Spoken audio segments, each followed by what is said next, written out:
Voin hi September ni somni pani ninga ni sang ni le sompa somni pani ania tuna kan mu hi United Pentecostal Church North East India kortha biak in ania ti chuan anunga mi hi kortha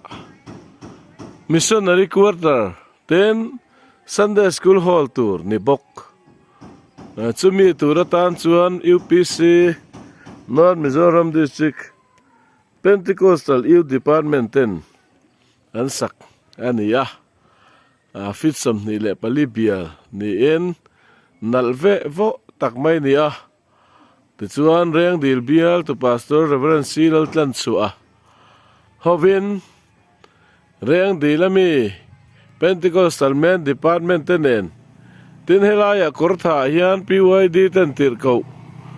Evan PC ram chuan moya an ruaya chung ho chuan taimatakin an sak ania ti chuan a in na hian kan han lut chodona helai hi step a hian kan kal chawanga kan video hi kalpa in hetia kan ti chawna lama hian asu deuh mai theya min lo tha thiam don nia pen pa in asu lo thei lo wa ti chuan hei hi kan step te po hi anuam em a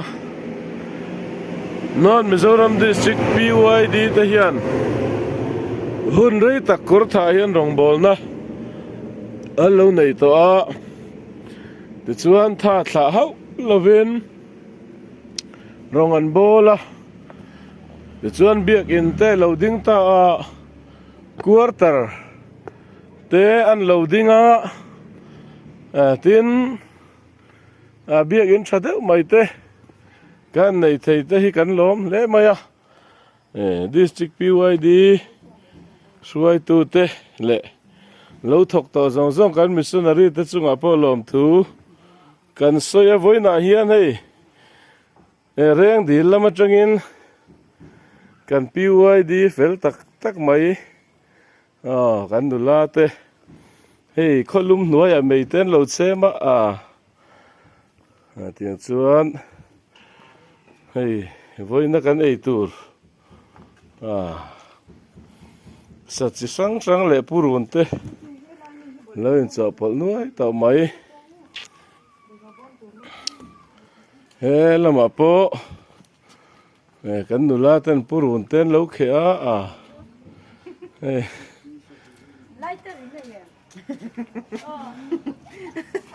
kan zai thiam in lighter ran lam tlat hei kan zai thiam nu pui ane boka lighter ma mo hei kan PYD te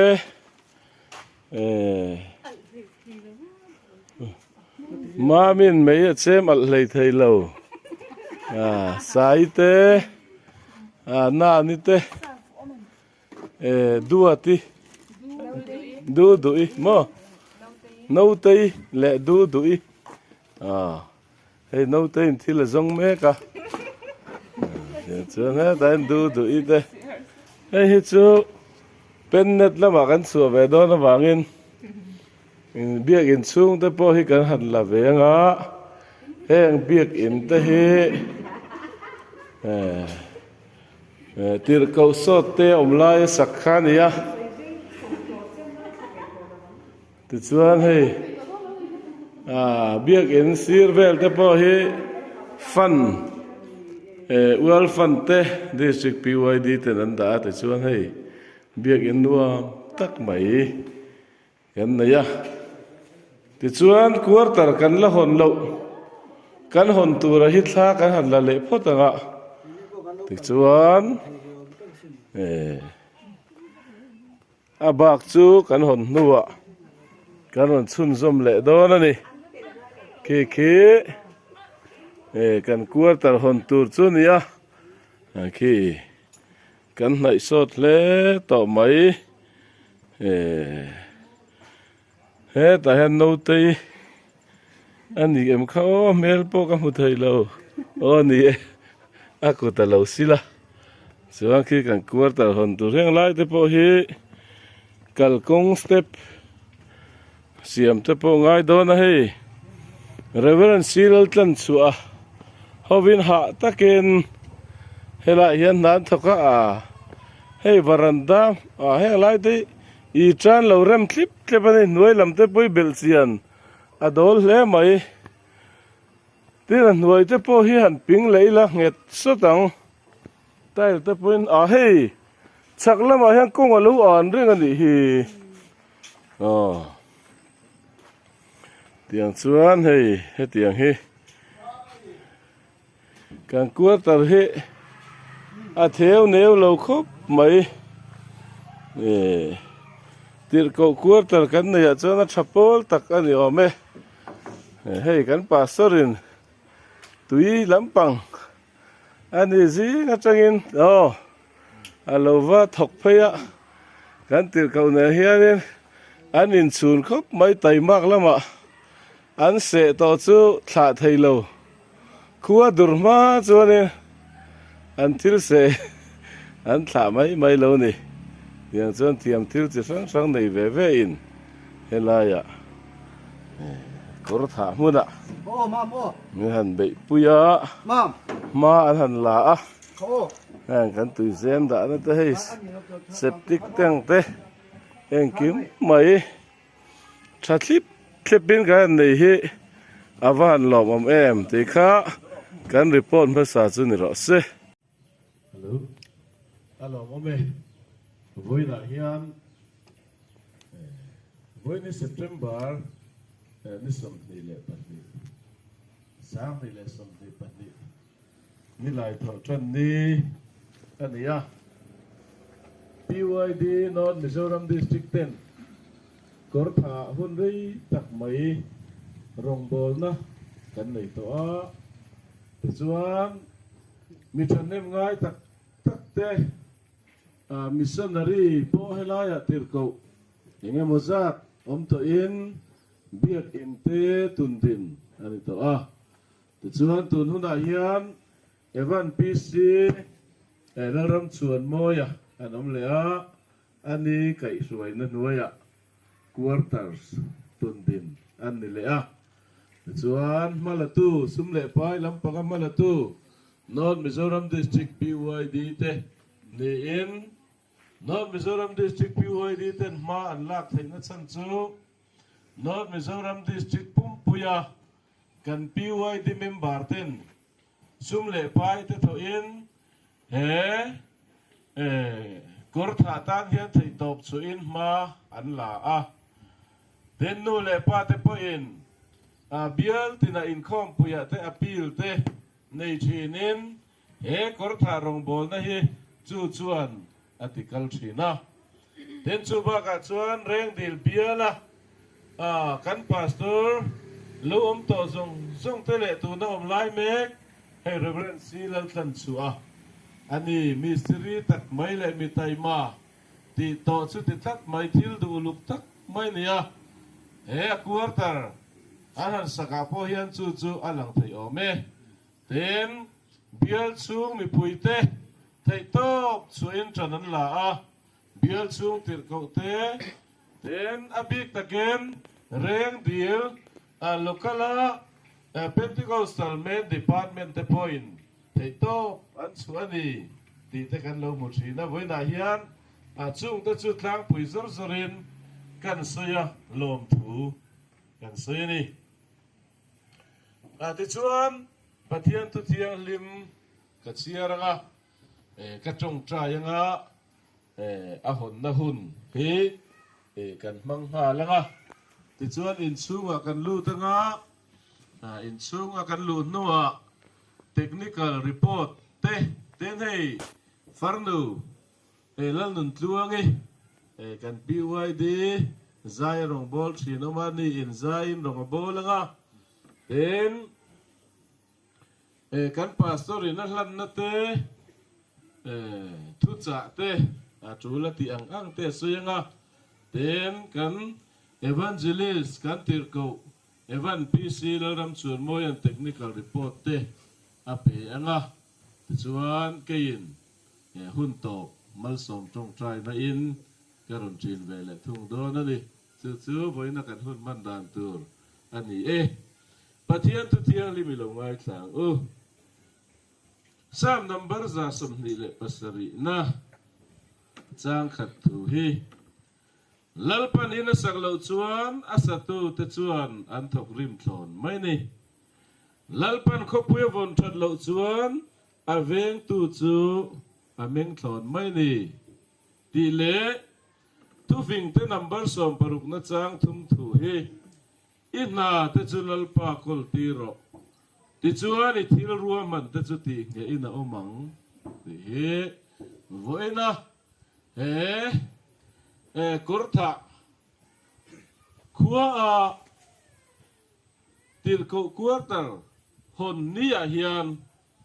kanin nga na tan apoi mo in ka sia chung te chu kan siar chu le kan soi du te chu ani ka soi zau to lo mai nga a tha o me pathian ma kunin ki lo trong trai lalpa kan pathian min mangai tu imi mangai na te khongai na te wangin hun tha te min pe hun lomom te min siam saka kan lom lalpa ne na lom thu kan run so ye ti chuan lalpa kan pathian hei voina hian kan lom ma kan bei sei phak lo kan rin phak lo quarter thatak mai kan tir ko kan missionary evan PC laram chuan moi na lua tur min pe ka bang in lalpa lom thu kan on so ye chuan ani lo po in midang te po in an la lua zelang lalpa kan pathian voina hian hetiang hun tha min siam saka wangin i ming ro pui tak chom sela fakin om ro se ti chuan lalpa kan pathian he khotla ga po hian i ram ro pui takin lo thleng zel ro se lalpa kan pathian voina hian kan rong bol na te kan thil ti tur zong te lalpa nangin min kai suai tur che ni khongai na karon di le lalpa i sui mingin kan di le che amen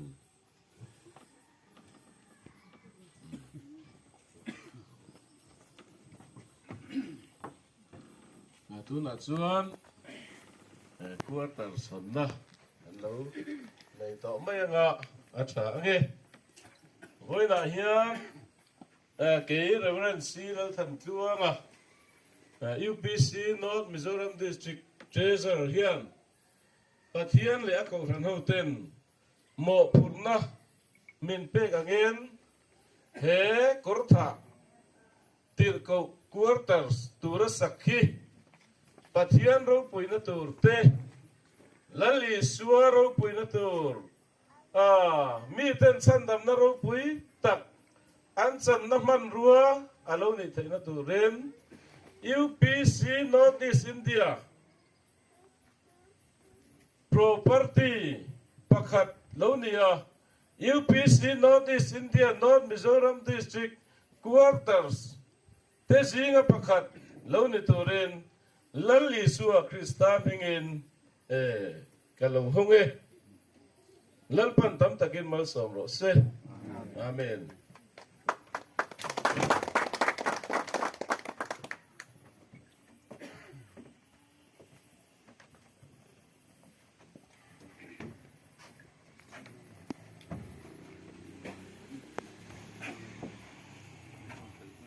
program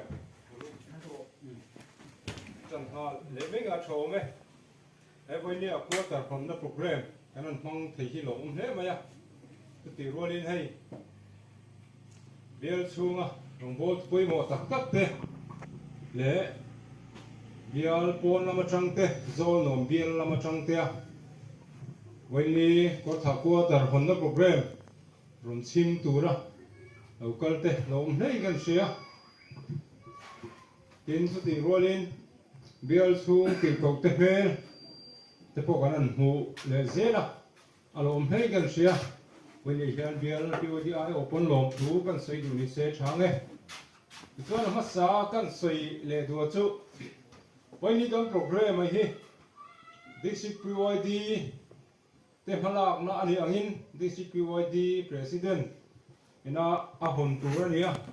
ama ro chu tun lai ai zol le ina hat sekin kar kong te che me ma tum angin anom thei te rawa lir thei te lo rem chang chi ro bok nen moi nia nin program anon mang thei lo hi poi he me ya ama ro chu pathian ren ruat ani tu ra ngai la reverend silal than tuanga reng dil huna ruset nei ten ani acha meka ani lo rem chang hlaba tin ani hnung zui tu te zai thiam te le rongbola poi mo tak tak nei te ni non tel thiam en joy om thei zela lo om nei gan sia so ne police voi nia a kan in din tir vek lawanga ei chen kat na se lo kan ma helai kor tha kana loi te voi nia kan si lo tel te khan ding minan din sak lo kula tho me lo ome mi karuk pasari kan dia kan khati taksa chak lo na wang te le tun lai bu sing lai te nia na tu na wang ten ram lama te pon ombo ni in kan sia kan tam thei lo ni e police kan program bang kan kal ngal me nga ama saberin patial fakhlami sak sak turin ulan nun tuangi kan so manga ani kan som zawa technical report PC ram chuan moya evan PC ram chuan moya nen reng ngai thanga tu zo pastor reng bible tu pastor reverend sila dan chuwa su soina hun nei turing kan so manga ten su kan program man dan tu ai do ni le pathian fakhlami sak sak turin una ulan nun tuangi nu pui lo so mang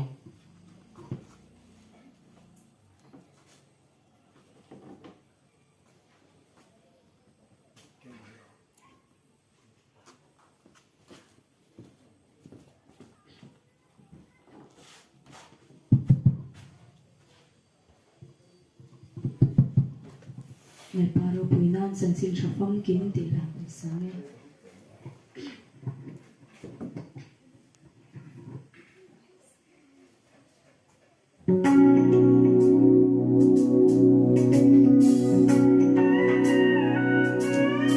Hallelujah,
nè rồi quý thế mấy ông lần chuông đi vậy nè sặc nó hun tủ bỏ lá bỏ thắng thiệp hết cái gì à lại missionary om na ha sặc ôm tắc mấy anh xã rồi quý thế cái gì à nó còn lệ tắm takin mal som lo se amen lệ tu na cái bạn PC làm chuồn môi à lại hun có tham là rong bol tu nên nó trên technical report nó ngoài thay đổi là sao đấy nó som hà lắm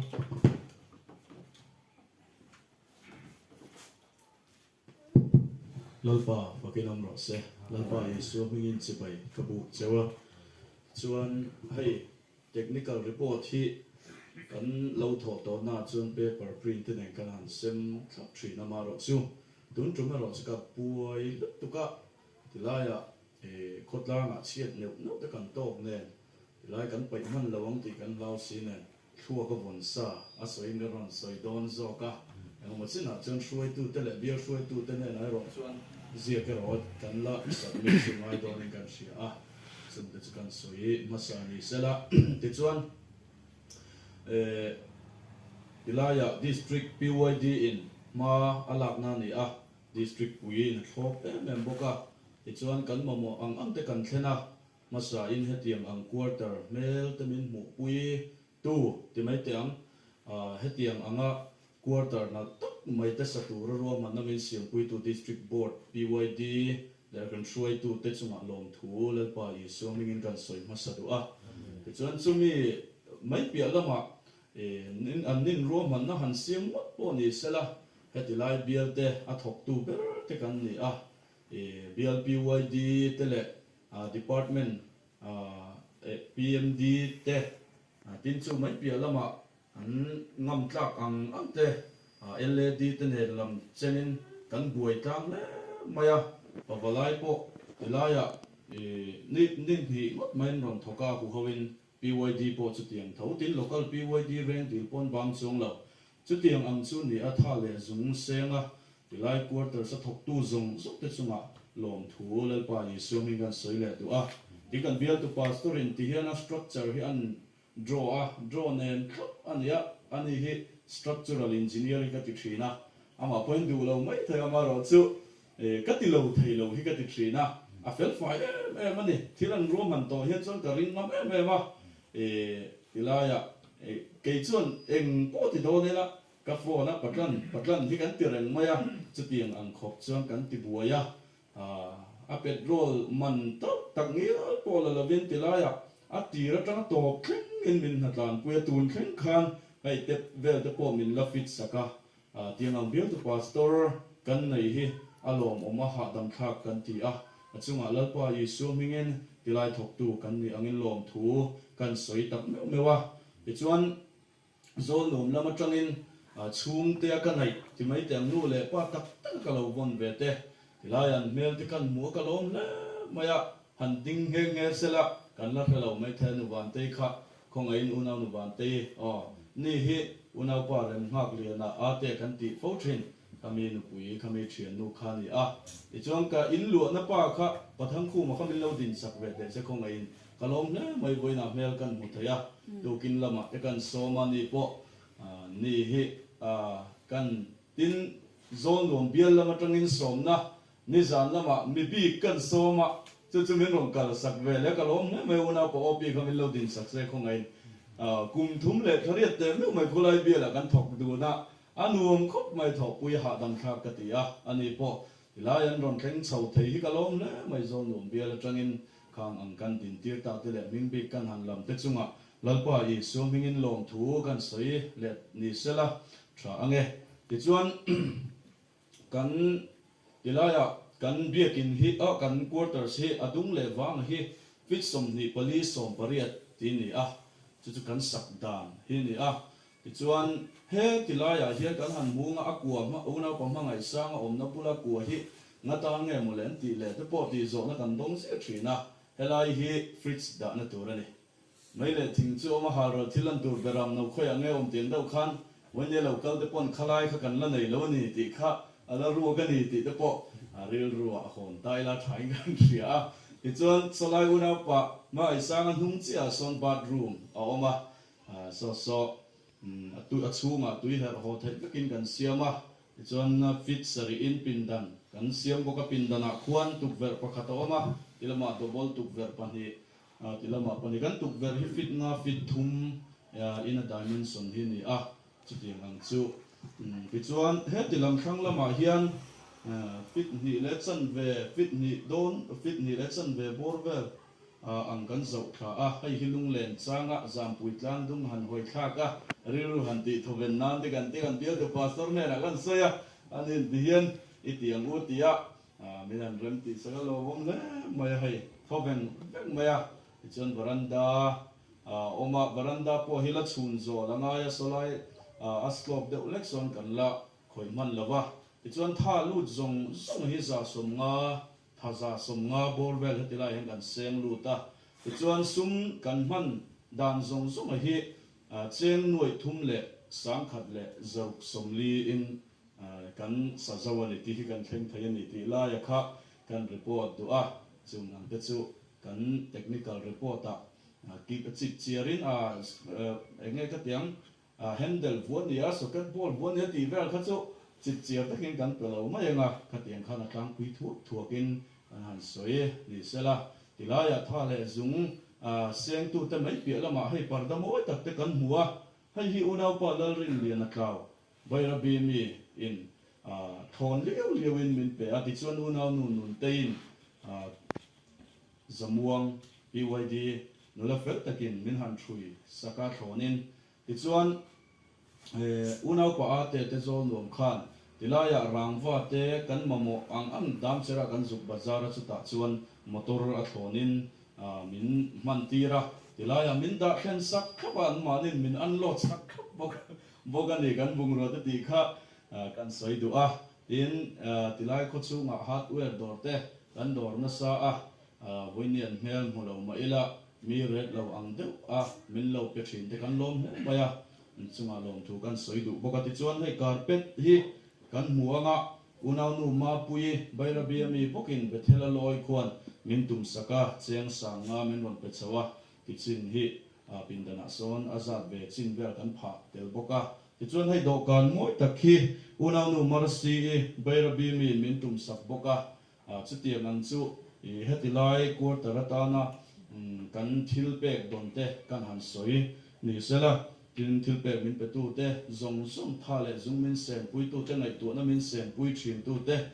zawai chunga lalpa i suam mingin lom thu kan soi du ni sela tin chu tual chung ko han te an ha mai kan rim tlanga zan dar som thleng te dar ko thleng te kan thok klang thina kan tang ruala alom ka ti tilaya mel de ka rim lo ti tiang ka bai sei ngam lo in heti zat mai tu tual chung ateng kan han kal thei te ka lom le zuala chunga lalpa i suam mingin lom thu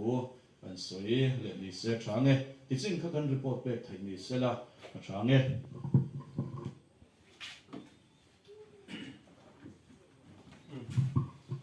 kim pathiu chung kan siama ra chu asoi mo te zia kom lo hi chu thei le pal thei ola kan se kim lo mai the ani po khan report kim lo te po nei mai the ni kina na report zenga pastor te po na se thawanga ni kon soi kim lo te po na soi zel thawanga tho ome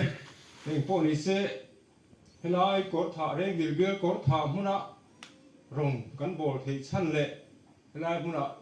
bia kin te kwa tar te kan din thei na chan chu bul gara chuan North Mizoram District POD member zong te sum le pai kat phang tok tok this bial conference kan tho kho ma chang te tiang changa ting kho ma voini helai tin thei kan nia no Mizoram PYD member song song te chunga reng dil bial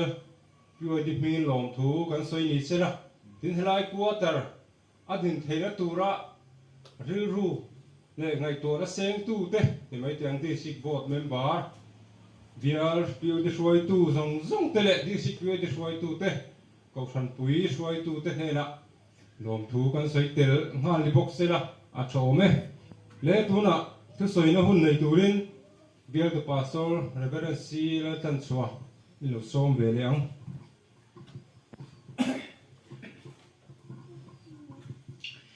Tali suara puyo se, amen.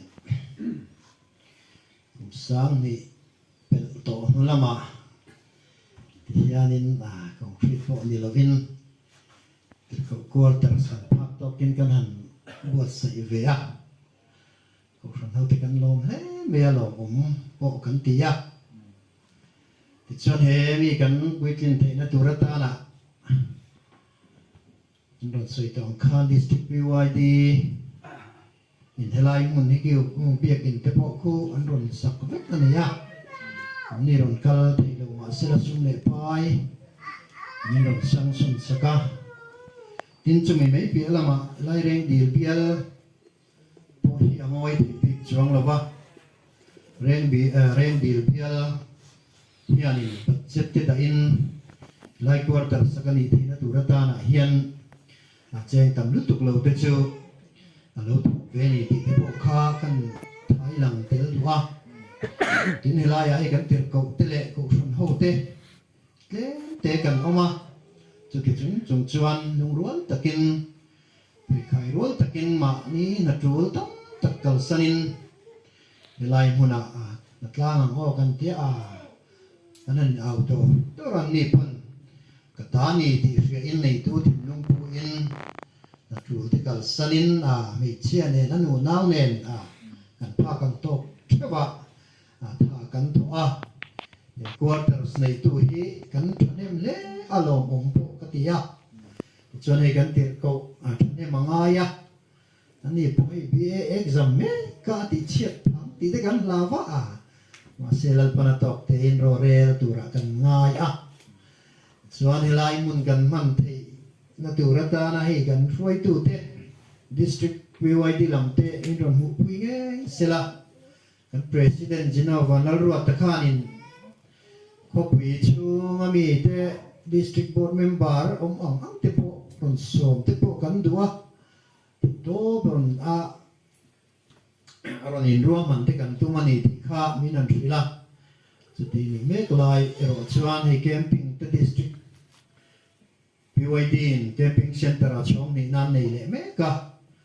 buai mea se chung te po churon kal san turin an in ruam man mek lain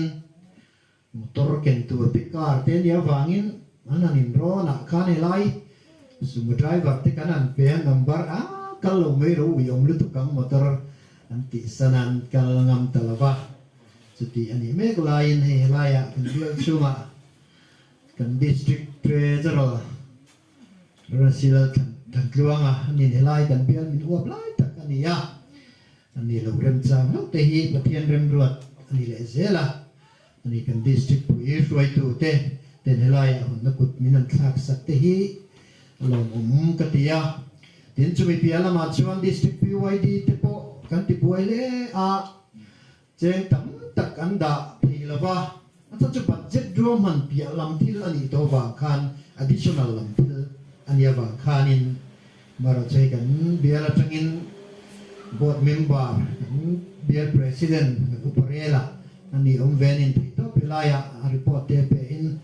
an chunin kan ria chuan an budget ba bial lam thil ania wangin additional po tumni vel por ero chon tipung chuan noi tum le min kanan pum ti lo oma min lo fa lamia lovin tu ni kanan puitlin thei hi lai reng dil bial hian enge an ti kha rian mấy ở về gần bảo lai te lệ PYD PLPYD te bọc tích tao bọc chua district PYD PLPYD cũng đã aron đã PLPYD PL bọc te nein chua chuan ro man ma fel tak nein chuan tu ni kanan tin te ta a chuan heng kan pui tin te na tu ra ta na tu kan ko than member ko ni chuang lo te po an ron tu a tiền tele heng kan carpet te a property mấy te min ron tum saka do kan tele parda tele til tam tak min ron tum sak tu te zong zong lal pan tam takin mal som sela laya thale tui senga ma ni na tul kal sana lai ta na lawin seng ral zong zong te pathianin mal som le tang ti kan be seng le kan tum try na ani ti kha an puang lang tel wa in voi nia Ilaya pakha takin kan mang ti kan lau viau lai ero in kan bial then om he zon nom bial atangin ei kan missionary te na pakha ka te ron tel chau a in kan bial bis biwai ti lam kai noi te e va te te ron king chawa a lo ne in kan sia a tin ei ma kan missionary ni wei te na mi ni ron để chầu của ca reng đi là cho nên cần qua te lệ cần BLPYD quay tụ te akan BLPYD OB te kha an ding te ulo kal kal kha BLPYD OB te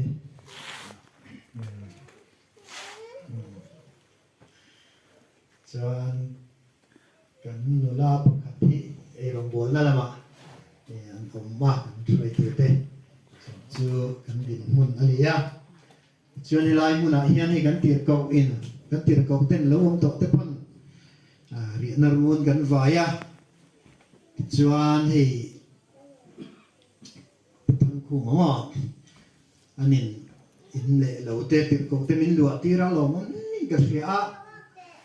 ke ni UPC chu mi thom na kan nia pali pa ave kan om hian chang in va beng ching ve ti tu ri kan nia chu te chung kan ni phung te ria in nên patang ku man in le lo te salaya pan takin min lo lu tira voina ni kemer kanan hu te po hi lo makin he ani asoi tur po tam tak kan ne ya tin hei van tlang poi te po kan soi ni in kan thiavoina hian ngai tam te po kan ti lu a elaya kanan ro mana kutlang in dan te an ni ti te po zo na chang kan lo helava in satu reng te chuan in VC te an hriat tir thin ani ngai kha kan sak zo nu kan sak zo pum pek to nu kan an hriat chap meya chu chung in hei kong te po hi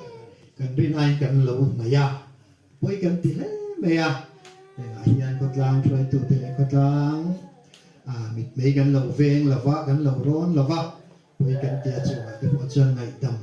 kanan dila se chiti chung chuan kutlang throi tu te pon en rem la ne ti hianin pal takin amin an oke sakhi kan lom tak me vani kan soi lang dua in he lo tu ri mi pakhat chat ania ko tar hi lian ve de box ya tharau lam in repair lam ai hianin lúa pui tủ đây là sông men thì rồi sẽ cắn lão vía wa sẽ tập tế bát thiên nên bị tủ ra ngay ila cho nên cần pha cần to các cái này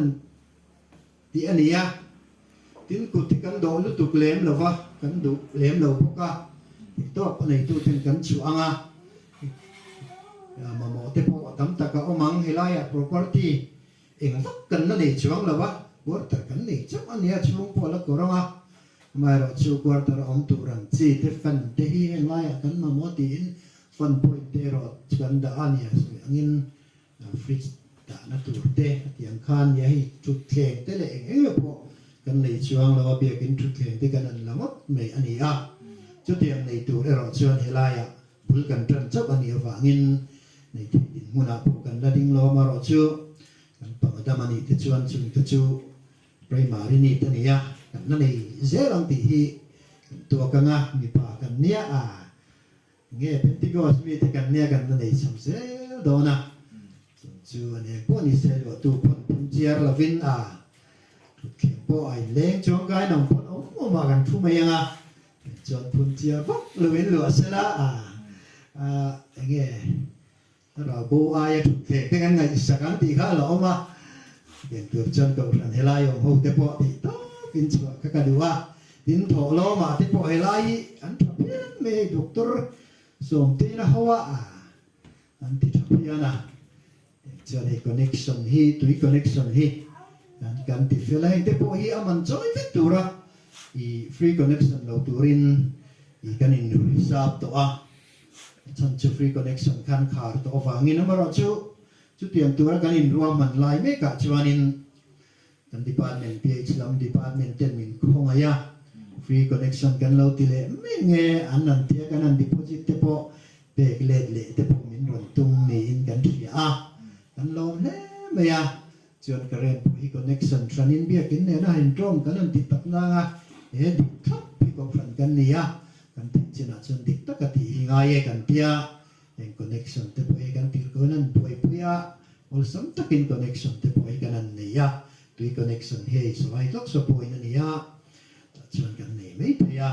để kan nei thôi đó na chuan kan tin mun anh ya tin hela ya bia kan mun ma compound kan này ya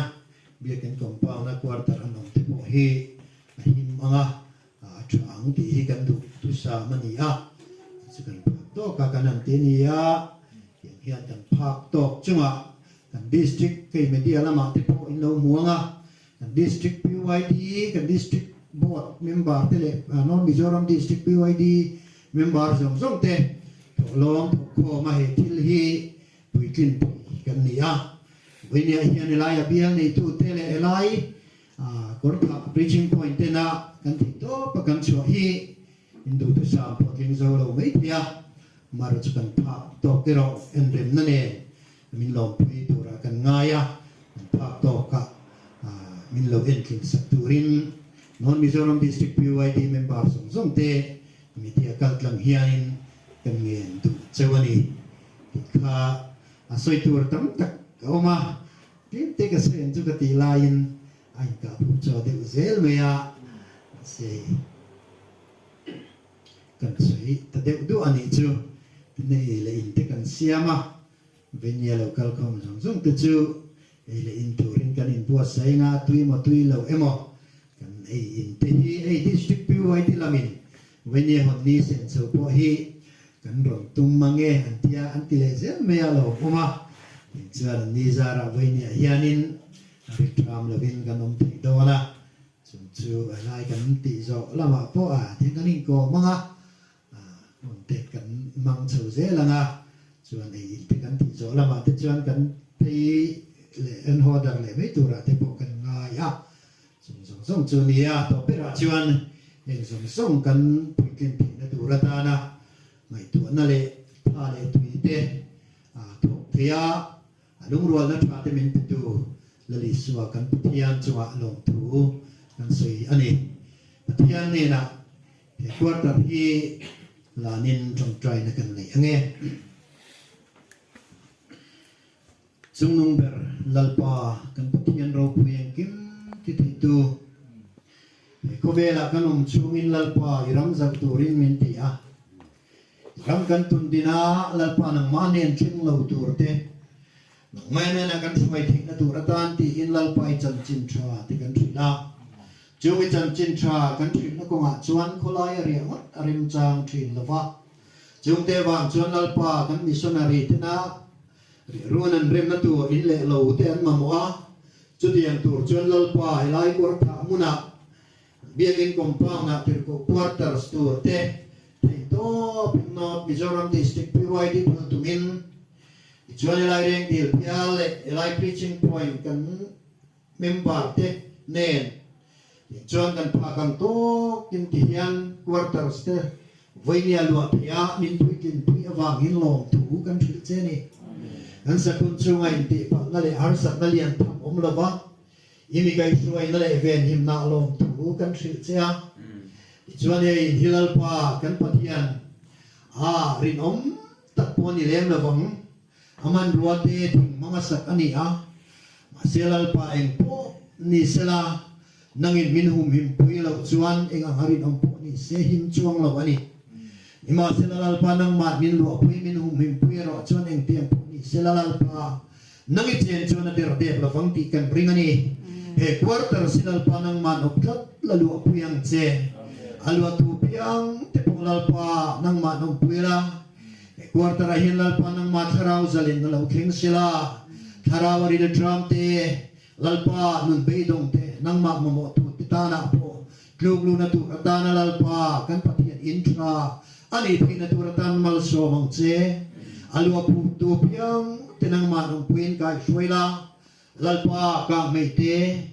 ani lalpa kware chi na lo thing te chu tiang ling le chia te jong jong song la ka chon lalpa kan patian nang ma min hum him sakang che tom hul na tur ha dam na tur ta na kan sakani a munai kan rong bol tu sang sang pon om zelang chunga chon ha dam tagalal pa kan patian he ina hian anom te na tur ta nang man chon pui la om puyang che chon kan quarter chunga bung ro tur te chon kan una wi mo za ten he an ron tuma chung zong zong te tha he quarter saka tha tu zong zong te po lalpa atwanin luan ro tir su la nang man mal som le tang che chuan lalpa kan pathian ro pui aluap tu piang te thenom te ta na po lalpa nok sak lova thenom phuven ta na thenom tha ani te tu ta na te lalpa he putlang ta na po lalpa kan pathian kan rong bol tu te mal som na kar ani te tu ta na po nangin minom pui la min ruayang che chuan he quarter hilalpa kan pathian inde na kan ron la na nangin lalpa mal lo som la lo ti him la min hum him satur sin lali swimming in chung chui ne na kan pile amen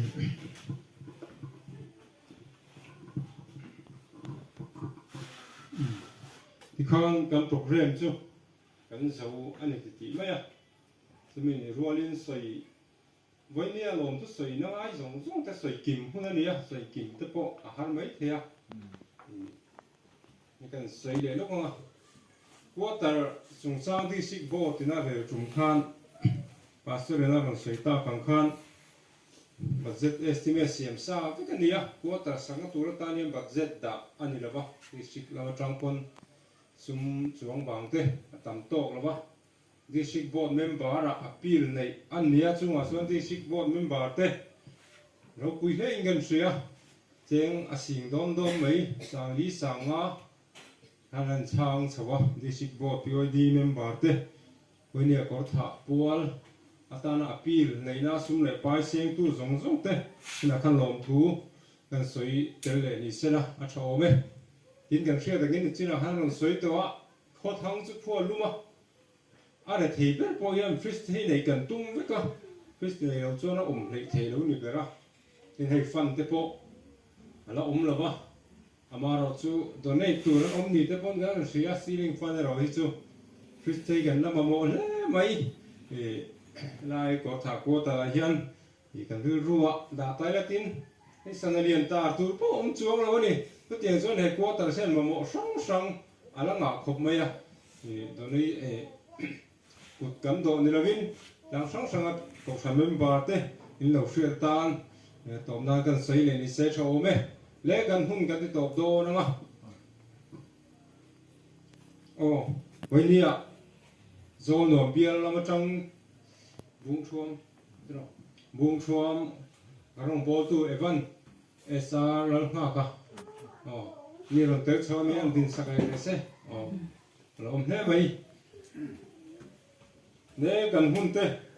thì top nan mà som na cần hun te mình thì top sắc tu lên reference thành tua district treasurer so nghe kan zain lo tin no try me hun lo mom le chan dam dan ni min siam sak tu kan pathian la li suwa kristan he na chuan ro pui na te soi moi na te chatua ni nom sila tuna hian kan lalpa isu krista that na te Tharau thiang lima om puina zirtina le kai suaina duam takchu voina he kortha missionary quarters hon nakal tele tlasang sangarin nakan sung te na kanal pa Yesu Krista mi na tharati puni do omzero se amen.